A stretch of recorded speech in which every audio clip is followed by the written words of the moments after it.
ouvidos, tire as escamas dos nossos olhos espirituais, para que possamos ouvir, ver e compreender aquilo que o Senhor quer falar conosco nessa noite, em nome de Jesus. Louvado é o teu nome, amém. Glória a Deus. Pode sentar-se, queridos, em nome de Jesus. Glória a Deus. Eu dou as boas-vindas a todos que estão nos visitando pela primeira vez, segunda vez, terceira. Seja bem-vindo a essa casa, em nome de Jesus. Glória a Deus. Ô Senhor, já perdi os 2 litros de lágrima hoje. Queridos, nós vamos meditar na palavra do Senhor nessa noite de domingo. E, na verdade, nós iremos dar continuidade à mensagem que nós começamos no domingo passado. Quantos estavam presentes? Só para me ter uma base aqui. Quantos estavam semana passada? Bastante. Alguns não estavam. Eu espero que você tenha acompanhado pelo YouTube, para você saber do que nós falamos. Mas nós vamos dar continuidade nesse tema que está posto para nós. Os 2 montes, experimentando o poder, mas experimentando também a presença de Deus. É sobre isso que nós começamos a falar. Não daria para fazer em uma única mensagem, então nós quebramos a parte 2 hoje. Semana passada nós falamos sobre a experiência de um grande homem de Deus, um profeta. Ele exerceu seu ministério no reinado do 7º rei de Israel, o Reino do Norte, né, depois de que o reino foi dividido. Durante 120 anos houve uma monarquia unida, era o Reino Unido, Saul, Davi e Salomão, mas depois houve a divisão, Reino do Norte, né, Israel, e Reino do Sul, ali, Judá. Né, e Elias, este homem de Deus que nós estamos meditando, ele foi profeta no Reino do Norte, ele profetizou, de alguma maneira exerceu seu ministério durante o reinado do pior rei de Israel. Acabe é seu nome. Acabe, não sou eu que acho que ele é o pior, é a Bíblia que diz que ele é o pior rei de todos os reis de Israel. Nenhum dos reis de Israel foram tementes ao Senhor, andaram nos caminhos do Senhor, nenhum. Mas Acabe conseguiu se superar, né? Ele foi pior do que os piores, né? E muito porque ele tinha uma mulher, Jezabel, a tal da Jeza, você já deve ter ouvido falar nela, mulher terrível, uma feiticeira, né? O pai dela, enfim, era sacerdote de divindades pagãs, e ela foi responsável por implantar em Israel, no meio do povo de Deus, o culto, a adoração a Baal, né? E você sabe quanto Baal está ligado com o povo de Israel, muito por conta de Jezabel. E claro, por conta da passividade de um homem como Acabe. Então ela era uma mulher assassina, manipuladora, controladora, uma mulher realmente terrível. E Acabe teve o pior rei, muito por conta de tudo isso. E o que nós falamos a semana passada, eu só vou pincelar em respeito àqueles que não viram, não ouviram, para não ficar desconectado dessa mensagem. Elias, ele é levantado como um profeta de Deus para exercer o seu ministério neste contexto. Um contexto bem difícil, um contexto de caos, espiritualmente falando. E Deus manda ele dar uma mensagem para o rei, para Acabe. Então ele se dirige até Acabe e ele dá uma mensagem para o rei. Olha, não vai mais chover em Israel. Nem orvalho vai cair. Então o negócio é pior do que chuva, é seca total. Só vai voltar a chover mediante a minha palavra. E ele deu aquele decreto e Israel começa a passar, com o passar do tempo, por uma crise econômica, né? Não tem alimento, a economia não gira, as pessoas estão morrendo de fome, né? Porque não tem chuva, não tem água, né? Então os riachos vão secando, imagina o colapso. E ele dá uma palavra, e a partir desse dia ele é inimigo declarado do Estado, né? Jezabel e Acabe procuram por ele. Ele se refugia um tempo no deserto, ali próximo ao riacho de Querite, onde de alguma maneira Deus cuida dele de forma miraculosa através de corvos, e ele bebe água do riacho, mas ele está ali e a crise chega onde ele está, não tem água no riacho, né? E aí, sem água, não tem como viver. Deus manda ele ir para Sarepta, uma cidade, e Deus diz para ela que uma viúva vai cuidar dele. Só que quando ele chega e encontra a tal viúva, a viúva não tem nem para ela, nem para o filho. Ela é viúva, não tem marido. E aí, o que ela tem, a última porção que ela tem de azeite e de farinha, ela disse, é para fazer aqui o último bolo para mim, para o meu filho, para que a gente coma e depois a gente morra. Então, olha a situação, né, que Israel está e Elias, como parte do povo, vivendo todo esse drama. E nós vimos a semana passada e sabemos dessa história muito bem, quem tem pouco tempo de cristão já conhece muito bem essa história. Um milagre acontece naquela casa. Na casa onde o homem de Deus está, um milagre acontece. Ele diz que não vai faltar o azeite nem a farinha, né? E, de fato, ele vive do milagre. Todos os dias, eu imagino aquela farinha, aquele pouco que tinha ali, ele rendia de alguma maneira que no outro dia ele está lá e você faz a comida e no outro dia está lá um pouquinho de azeite, está lá um pouquinho de farinha e não faltou em nenhum momento, até, como a palavra do profeta, até que volte a chover em Israel. E ele vive aquele milagre. Você sabe, você que acompanhou, ele está nessa casa, está tudo bem, Deus está vivendo um milagre, está extraordinário, mas do nada o filho da mulher adoece e morre. E ela culpa ele, ela culpa Elias. O homem de Deus vieste apontar o dedo dos meus pecados para mim, né? Vieste trazer sentença, juízo de Deus para mim. O filho dela morreu de uma maneira súbita. E o milagre acontece, e não um milagre qualquer, queridos. É o primeiro milagre de ressurreição registrado nas Escrituras. O primeiro. Então veja o tamanho da intimidade deste homem de Deus chamado Elias, né, a ponto de viver a primeira experiência de orar por um morto e ele voltar à vida, né, e ele devolver aquele jovem para sua mãe com vida. Então, os milagres de Deus acompanharam ele em Sarepta, naquela cidade, acompanharam durante todo o período que ele esteve ali próximo ao riacho. Mas Deus manda ele voltar e se encontrar com Acabe. E ele faz isso e agora ele chama Acabe e ele diz para Acabe convocar todo Israel lá no cume, no alto do Monte Carmelo. E ali Acabe convoca, né, os cidadãos de Israel, mas também Elias pede para que ele chame os profetas de Baal, chame também os de Azera, era 450 de Baal, 400 profetas de Azera. Vamos todos lá ver quem é Deus. Havia um duelo ali, havia um embate que seria travado naquele dia. E ele está vivendo tudo isso. E nós sabemos da história, né? Os profetas de Baal, os de Azera não compareceram, os de Baal se cortavam e oravam e faziam tudo aquilo, mas nada aconteceu.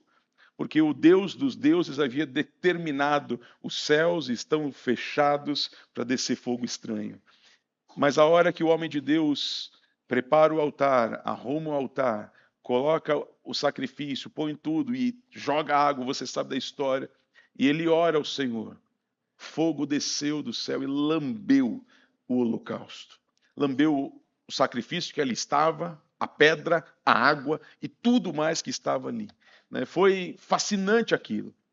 A ponto do povo de Israel começar a gritar: só o Senhor é Deus, só o Senhor é Deus. Né? E Elias dá uma ordem para que aqueles homens, eles obedecendo a lei de Moisés, que determinava que todo falso profeta deveria ser morto, e aqueles eram israelitas que estavam profetizando por Baal. Né? Ele dá uma ordem conforme a palavra de Deus, a lei mosaica, que aqueles homens deveriam ser exterminados, e eles exterminam aqueles profetas de Baal ali. E Elias está de alguma maneira vivendo o momento, o ápice da sua vida. Cara, não é qualquer dia que você vê fogo caído do céu na presença de todos os seus inimigos, diante do rei, né, como Deus mostrando: eu estou com você, eu falo através de você, eu me manifesto através de você, e mostrando diante de toda a nação que Ele é Deus, em detrimento de todos os outros que se dizem deuses. Elias vive aquele momento e ele certamente fica extasiado. A Bíblia diz que ele fala para Acabe voltar para o palácio, porque ia chover, e ele sobe um pouquinho mais, lá no cume, mais alto ainda no Carmelo. E a Bíblia diz que ele coloca o rosto entre seus joelhos e ora ao Senhor. Enquanto ele ora, ele pede para o seu servo, o moço, ir dar uma olhada lá em direção ao mar, se tinha alguma nuvem. Já tinha mais de 3 anos que não caía uma gota de chuva, nem de orvalho.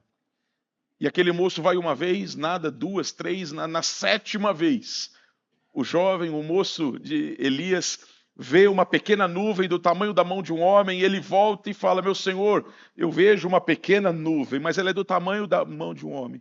Mas ele diz: esse é o sinal que a chuva de Deus vai descer. E ele sai naquele momento correndo, e ele corre mais do que os cavalos do rei, 30 quilômetros do Carmelo até Jezreel, e ele faz aquilo de uma maneira absolutamente, porque ele tinha um recado para dar. Então nós paramos aqui neste momento a semana passada, e hoje nós vamos continuar. Elias certamente está com o teu coração explodindo de alegria e de expectativas de que aquilo que acontecera no Carmelo iria mudar completamente a vida de Israel. Não tem como você passar por aquela experiência, ver o fogo de Deus respondendo, ver os profetas de Baal se cortando, uma manhã inteira orando, pedindo e nada acontecendo. E o homem de Deus faz uma oração e Deus responde com fogo do céu. Mas, diz a palavra de Deus em 1 Reis 19, versículo 1, que Acabe foi para o palácio e contou tudo o que Elias tinha feito e como havia matado aqueles profetas à espada. Por isso, diz a palavra no verso 2, Jezabel mandou uma mensagem a Elias dizendo que os deuses me castiguem com todo rigor, caso amanhã nessa hora eu não faça com a sua vida o que você fez com a deles. Uma ameaça de leve. A Bíblia diz que Elias, esse Elias que eu acabei de resumir para você, teve medo e fugiu para salvar sua vida. Em Berseba, diz a palavra de Judá, ele deixa o seu servo. Guarde esses detalhes do texto. Ele foge para salvar sua vida. Em Berseba, ele se separa do seu servo e entra no deserto. Caminhou um dia inteiro pelo deserto. E ele chega a um pé de giesta, uma árvore pequena, senta-se debaixo dela e ali ele ora, dizendo ao Senhor: Pai, eu já tive o bastante, Pai. Tira a minha vida, eu não quero mais viver. Para mim já deu. Eu não quero mais. Eu não sou melhor do que os meus antepassados, ele diz para o Senhor, naquele lugar. Eu não sei você, mas eu me questiono.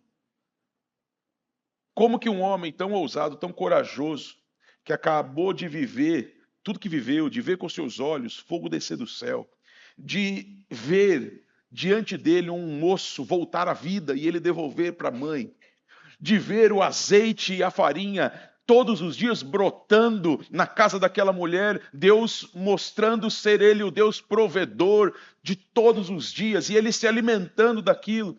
Como que esse homem que acabou de viver essa experiência do Carmelo, ele está quente ainda do fogo que desceu, como ele pode estar tão desanimado, desencorajado, pedindo a morte de um dia para o outro? Você já pensou nisso, sim ou não?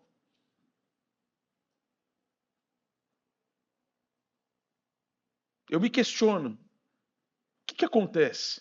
A gente fala assim, foi de repente, né? Eu não sei, de repente, mas os de repentes não são tão de repente assim. É que é sempre um estopim, é sempre um gatilho, é sempre alguma coisa que manifesta de alguma maneira um acúmulo de coisas que nós estamos vivendo. A gente vê na vida de Elias, e não é diferente nas nossas vidas, um efeito pós-batalha. E esse efeito pós-batalha, ele mostra um esgotamento extremo de Elias. Há um grande teólogo, pastor britânico, já falecido. Ele não era apenas pastor, mas ele era médico. Ele deixou a medicina para cuidar de vidas, cuidar da igreja, cuidar de ovelhas.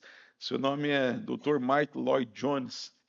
Ele tem um livro, Depressão Espiritual, e ele afirma que muitos colapsos emocionais, eles acontecem não antes, mas depois de grandes vitórias espirituais. Muitos colapsos emocionais acontecem não antes, mas depois de grandes vitórias espirituais. Isso, a gente olha para a vida de Elias e não tem como não reconhecer o tamanho da vitória que Deus deu naquele dia. Não tem como. Se eu e você vivêssemos algo parecido, certamente nunca mais a gente esqueceria do dia em que Deus fez fogo cair do céu, diante de um bando de 450 profetas de Baal, diante do rei, diante da nação. Nação essa que ele pediu para se posicionar. Ele disse: se Baal é Deus, sirvam a Baal, adorem a Baal, sigam a Baal. Mas se o Senhor é Deus, sigam o Senhor, sirvam somente ao Senhor. Pare de viver essa vida dupla. Pare de pisar aqui e ali. Pare de um dia estar na presença do Senhor, oferecendo holocaustos a Ele, e no outro dia se entregando a Baal. Pare com essa vida. Um homem cheio de ousadia, de autoridade, de intrepidez. E de repente ele se vê nessa situação. Um limite físico, mental, emocional, espiritual, tudo isso nós vemos. E claro, são várias razões, a gente vai tentar passar por elas, mas o gatilho principal, e eu não tenho dúvida disso, o que fez com que de alguma maneira Elias se encontrasse neste momento pedindo a morte, com medo, fugindo, porque eu preciso só lembrar você que Jezabel e Acabe não estão procurando ele agora. Faz 3 anos e meio que ele está sendo procurado. Ele estava lá no deserto de Querite, e para ele ir para Sarepta, ele teve um risco no caminho, porque eles estavam procurando ele. Ele era o inimigo de Israel, assim Acabe o chamou, o perturbador de Israel. Então não mudou o cenário de uma maneira tão dramática para ele se encontrar nessa questão. Mas quando nós olhamos para tudo que aconteceu, o gatilho de tudo, sem dúvida, é a decepção com o resultado, querido. Ou seja, as expectativas de Elias foram frustradas. E muitas vezes o que nos leva a uma paralisia, ao momento em que a gente desiste de tudo, são expectativas frustradas na nossa vida também. Elias teve uma grande expectativa frustrada. Sabe por quê? Porque ele acreditava que o advento do Carmelo seria um divisor de águas em Israel. Ele acreditava que o que aconteceu ali dividiria a história entre antes e depois disso. Porque não é qualquer dia que cai fogo do céu dessa maneira. Não é qualquer dia que você vê o povo de Israel vendo tudo aquilo, dizendo: só o Senhor é Deus. Só o Senhor é Deus. Mas o grito deles foi como o vapor da manhã, que logo vai embora. Ou melhor, como talvez muitas vezes é os nossos glórias e aleluias no domingo à noite. As nossas lágrimas do domingo à noite, que não nos levam até a segunda, a terça, a quarta, a quinta. Logo esquecemos que sentimos a presença e nos emocionamos no Senhor. Logo esquecemos da palavra, logo esquecemos que somos separados, que somos dele e ele é meu. E isso frustrou as expectativas de Elias de uma maneira absurda. Elias tinha no seu íntimo a ideia de que Israel se arrependeria e se voltaria para o Senhor. Esse era o desejo dele, nós vimos a semana passada. Era o clamor dele, era o que ele queria, era o povo dele. E ele é um profeta de Deus. E ele está vendo o seu povo andar por esses caminhos. Ele acreditava que esse arrependimento levaria Israel a depor Acabe, Jezabel, e que o avivamento viria e varreria Israel. Mas tudo que ele viveu durou uma noite. No dia seguinte, está todo mundo tocando as suas vidas. Já não lembro mais que eu declarei: só o Senhor é Deus, só o Senhor é Deus.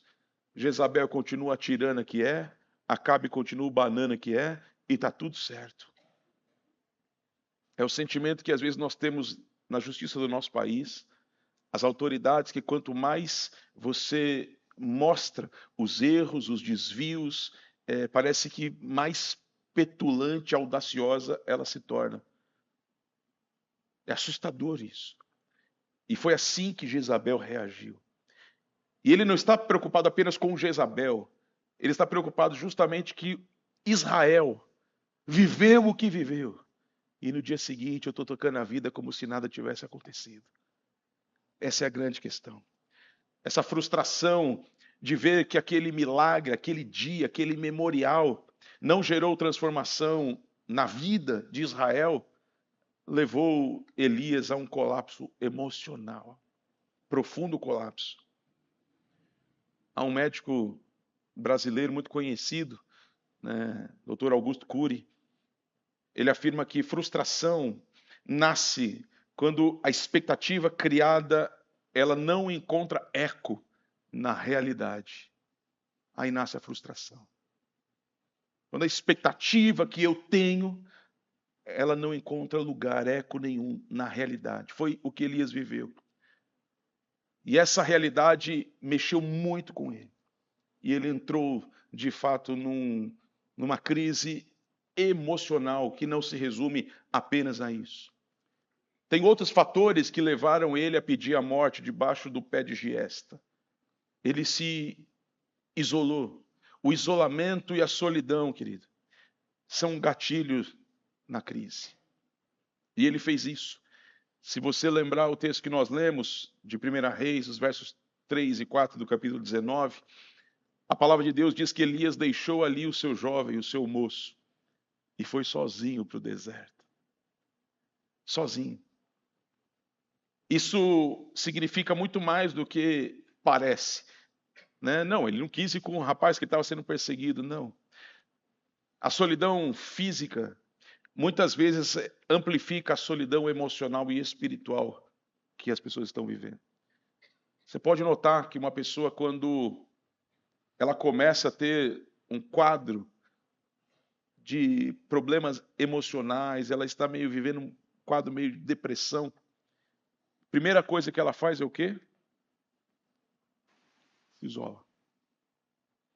Ela não responde o WhatsApp, ela não atende o telefone, você toca a campainha, é como se não tivesse ninguém, se isola. E este isolamento físico, né, ele de alguma maneira reverbera, né, nas emoções e na parte espiritual. E a gente viu isso quando Elias ele deixa o seu jovem, o moço, ele vai sozinho para o deserto. Esse doutor britânico que eu mencionei, Martyn Lloyd-Jones, ele diz que quando nos isolamos, nós damos mais espaço para as setas inflamadas do maligno. E é uma verdade. E aí ele diz mais, a nossa mente começa a gerar narrativas distorcidas, levando-nos a acreditar que estamos sozinhos, abandonados por tudo e por todos, até mesmo por Deus. E é uma narrativa distorcida, porque a grande verdade é que a pessoa se isola, ela não quer contato com ninguém, ela não responde mensagem, ela fica no mundo dela, mas daqui a pouco ela está de fato acreditando que ninguém se importa com você, ninguém está nem aí com você. E Elias, de alguma maneira, quando ele deixa o moço, seu servo, esse moço andava com ele em todo canto, ele deixa o moço e ele segue sozinho para o deserto. Isso potencializa, através do isolamento e da solidão, tudo que ele já estava vivendo. É claro que o problema dele não era só emocional, teve muitas coisas. O gatilho de tudo, sem dúvida, foi a frustração daquilo que ele tinha de expectativa. Depois de viver tudo o que viveu, a resposta foi nenhuma, nenhuma. O cansaço físico, o cansaço mental, emocional, isso é uma mistura explosiva, queridos. Essas coisas, quando nós não cuidamos da nossa vida física, mental, emocional, vai dar ruim, vai dar ruim. Não, mas eu estou bem espiritualmente, vai dar ruim. Não tem como. Nós somos um ser único. Não tem como você dizer eu estou espiritualmente ótimo, mas emocionalmente um bagaço, fisicamente uma tranqueira, mentalmente perturbado, confuso. Não tem como. Nós somos um ser único. Elias viveu sob pressão. Se coloque no lugar de Elias por 3 anos e meio, desde o dia que ele deu a palavra do Senhor, que não choveria, nem orvalho cairia sobre Israel. Ele é procurado vivo ou morto desde aquele dia. Ele sobreviveu durante boa parte desse período por milagres. Milagres no deserto, milagres em Sarepta, milagres em todos os lugares. Ele enfrentou a hostilidade. Imagina o peso do mundo espiritual no cume do Carmelo, quando ele está diante da nação, uma nação pagã, uma nação que se desviou. E estão ali os profetas de Baal, 450. Ele chamou os de Azera também, que era para ter mais 400. Não foram. E ele é o único homem de Deus ali, naquele lugar. Você imagina o peso disso. Ele orou, para que voltasse a chover. Como nós mencionamos, ele corre 30 quilômetros até Jezreel. E ele corre mais rápido do que a carruagem de Acabe. Há um esgotamento físico, tudo isso que ele está vivendo.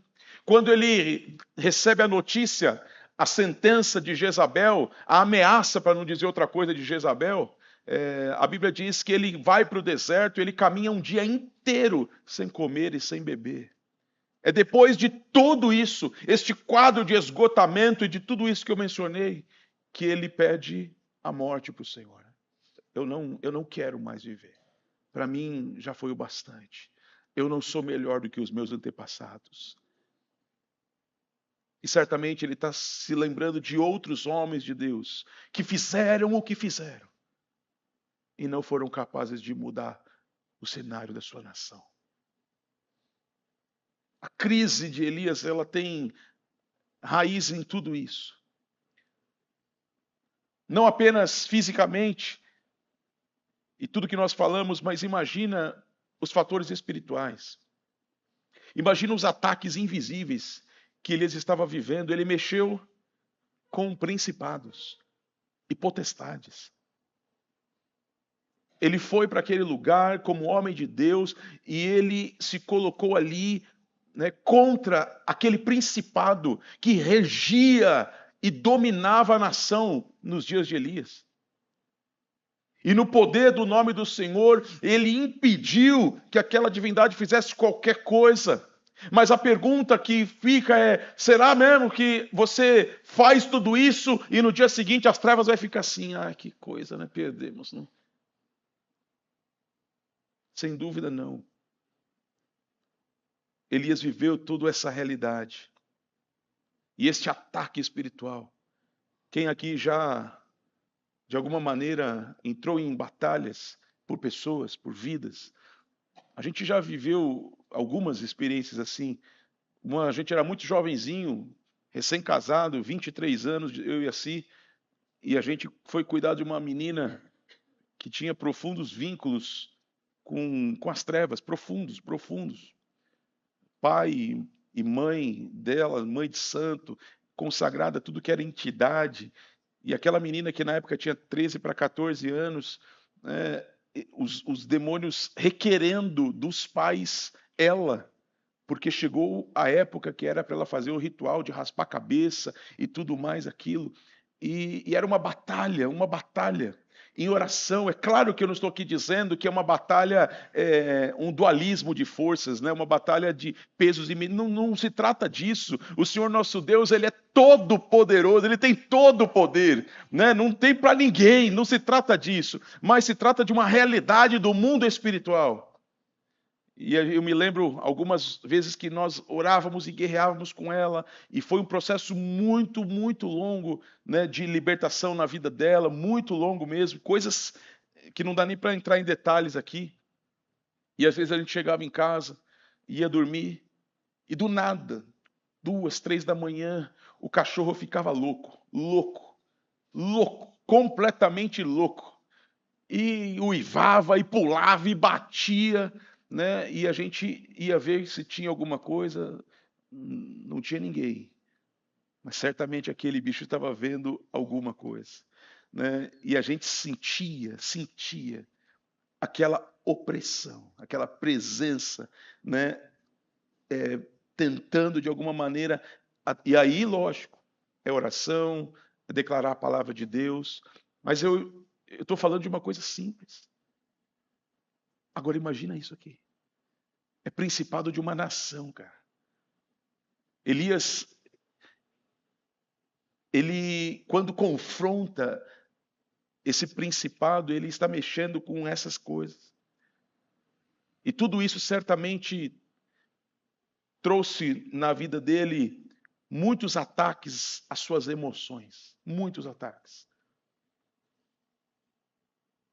Porque às vezes Satanás ele tenta mexer nas nossas emoções e nos confundir. Dr.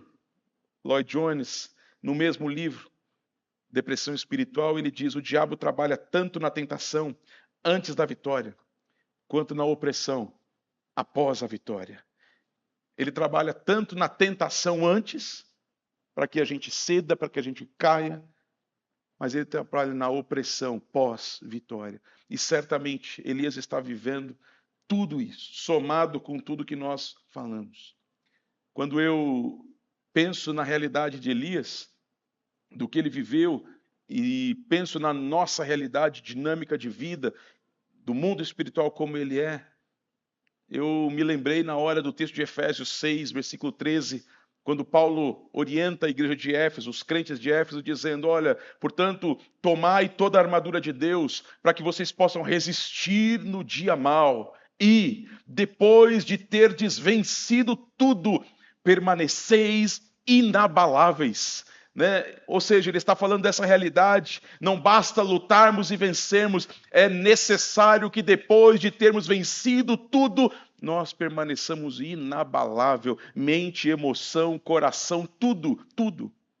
Quantas vezes você entra num jejum, alguma coisa, uma bênção, não sei o quê. Quando você sai daquele período, parece que vem uma avalanche de coisas na mente, nas emoções. Então, eu acho que alguns estão me entendendo nesse sentido. E Elias viveu tudo isso. Então, esse é o cenário. E a soma de tudo isso levou ele debaixo do pé de Giesta, pedindo: Senhor, para mim, basta. Eu não quero mais. Mas o Senhor tem um processo de restauração na vida de Elias, assim como tem na minha e na sua vida. Todas as vezes que nós estivermos mentalmente, emocionalmente, espiritualmente abalados, cansados, o Senhor tem um processo de restauração. Ele quer nos levar do Carmelo ao Horebe, e Ele está levando ele em direção ao Horebe. Deus vê ele daquele jeito, como ele estava, na crise dele, mas não aponta o dedo, não o acusa de nada, cuida dele na integralidade, tudo o que ele estava vivendo, Deus vai cuidar dele. O texto diz para nós, versículo 5, que depois ele se deitou debaixo da árvore, chegou ali naquele lugar, pediu, orou ao Senhor, pediu a morte, se deitou debaixo da árvore e dormiu. E a palavra diz que de repente um anjo veio, tocou nele e disse: Elias, levante-se e coma.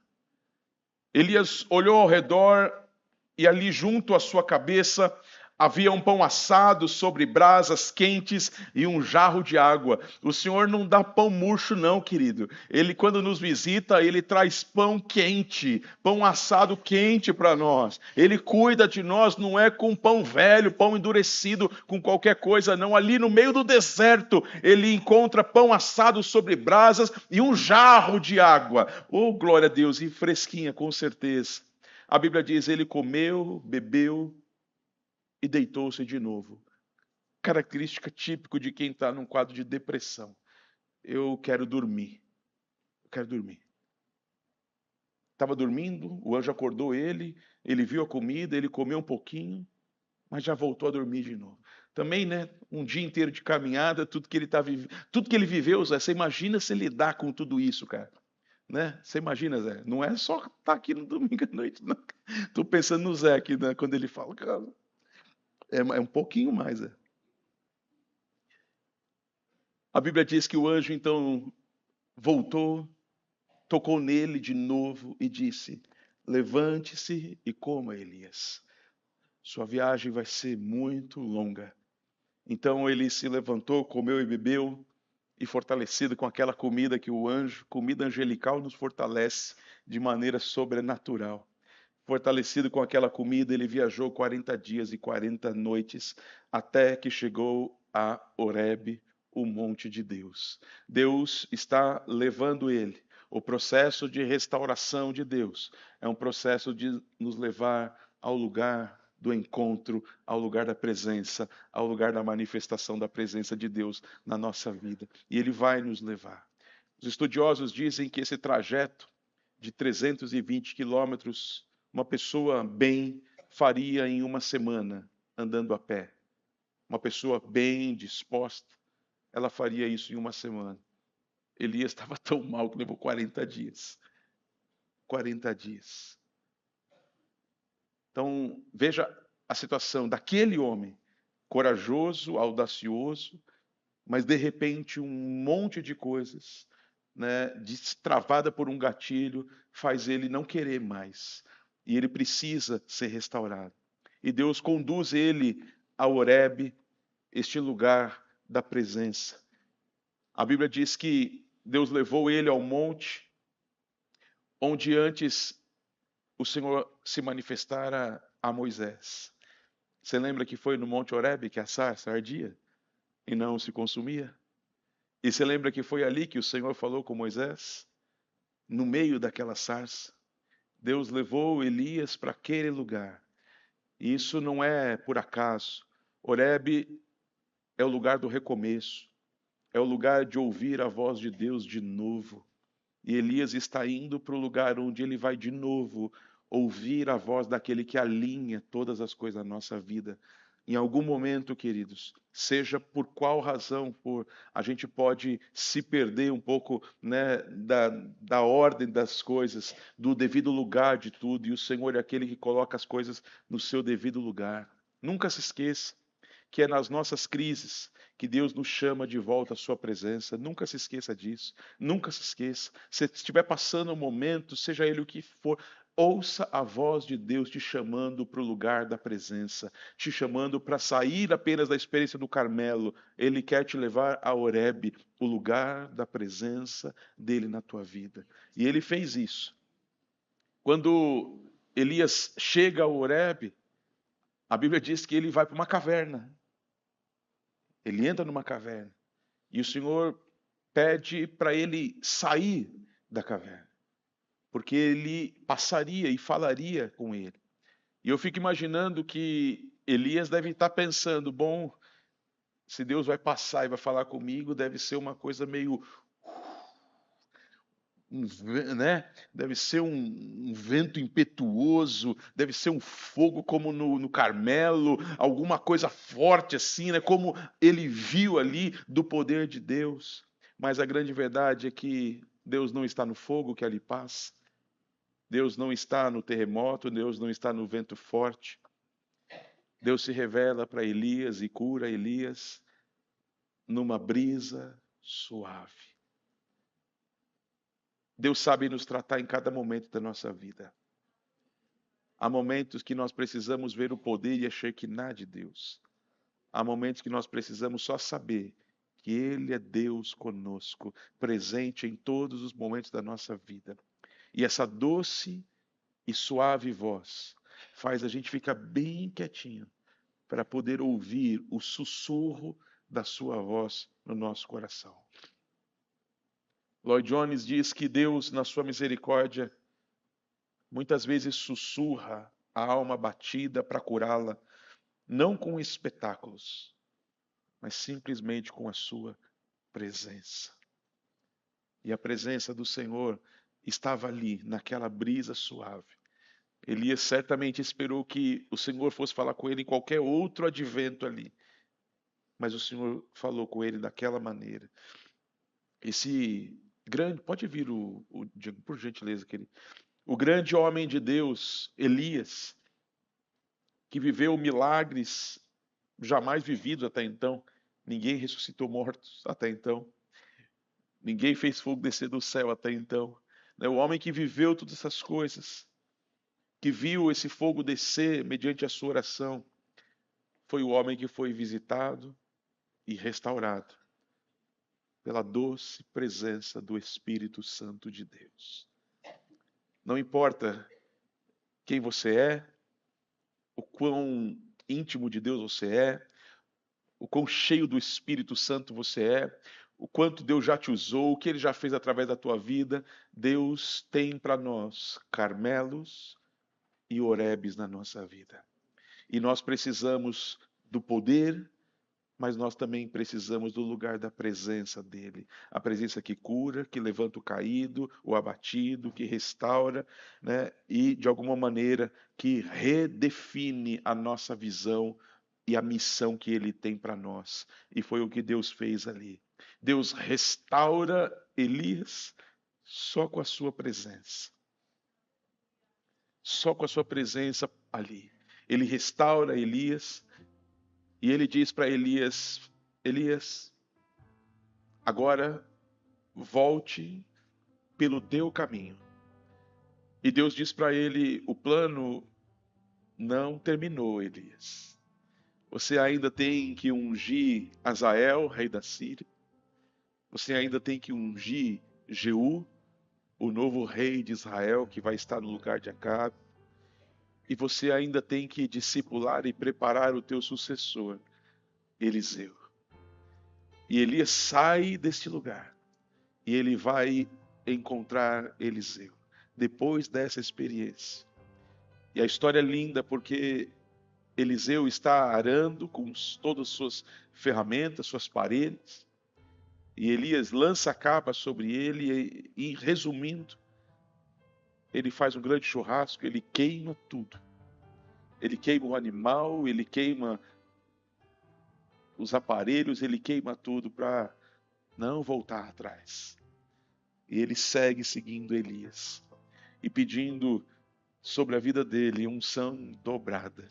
Se Elias já era o homem que nós estamos vendo aqui, você imagina você ter unção dobrada de Elias sobre a tua vida. Queridos, a crise não é o fim. Não é o fim. Deus sempre tem um novo propósito para mim e para você. Sempre. Há muitas coisas que podem nos fazer ficar emocionalmente abalados. Há muitas coisas. Vocês não têm ideia de quantas vezes a gente se sente assim. De olhar e às vezes ver algumas coisas que trazem tanta dor para o coração. Dentro da vida da igreja, pessoas que você de alguma maneira só quis pastorear, só isso. Porque tem pessoas que você é uma bênção, enquanto você diz. Sabe, enquanto você é o cachorrinho do carro lá, sabe? Aquele que tem o pescoço solto, fica assim, o carro está andando. Mas quando você diz, agora não, espera um pouco. Às vezes a pessoa já não quer mais, já não... E às vezes tem algumas coisas que acontecem que mexem nas nossas emoções. E se a gente não tiver esse cuidado de ir para o lugar da presença, para que o Senhor redefina as nossas emoções, nós somos levados por elas, sim, sim. E eu quero dizer para você hoje, você não deve ser conduzido pelo que você sente, pelas suas emoções. Nós precisamos ir para este lugar da presença, não uma vez na vida, é todo dia, todo dia. Eu preciso do Carmelo na minha vida, do poder, da Shekinah, mas eu preciso mais ainda do Horebe de Deus na minha vida. Eu preciso todos os dias desse lugar da presença, desse lugar do encontro, deste lugar que ele sussurra a voz dele no pé do meu ouvido, como alguém que é íntimo meu. Alguém que tem intimidade para falar aqui no pé do ouvido, de uma voz suave, que acalma o coração. E Elias fez isso. E ele é restaurado. Ele vive a experiência do Carmelo, glória a Deus por ela. Precisamos, queremos a Shekinah, queremos os milagres, queremos o poder, mas não podemos abrir mão do lugar da presença. Por isso, eu te chamei para conhecer os dois montes, o Carmelo e o Horebe. Nós precisamos viver isso e eu declaro sobre a tua vida essa verdade. Como diz Lloyd Jones, não fale tanto consigo sobre os seus problemas. Fale com Deus e ouça o que Ele tem a dizer sobre eles. A gente às vezes fica falando, né, com a gente mesmo, dos nossos problemas. Mas vem aqui um ensino de um grande e sábio homem de Deus. Fale com Deus e ouça dele o que Ele tem a dizer sobre os teus problemas. É bem melhor. Não se esqueça, em nome de Jesus, que no Horebe, Deus está te esperando. E a restauração vem.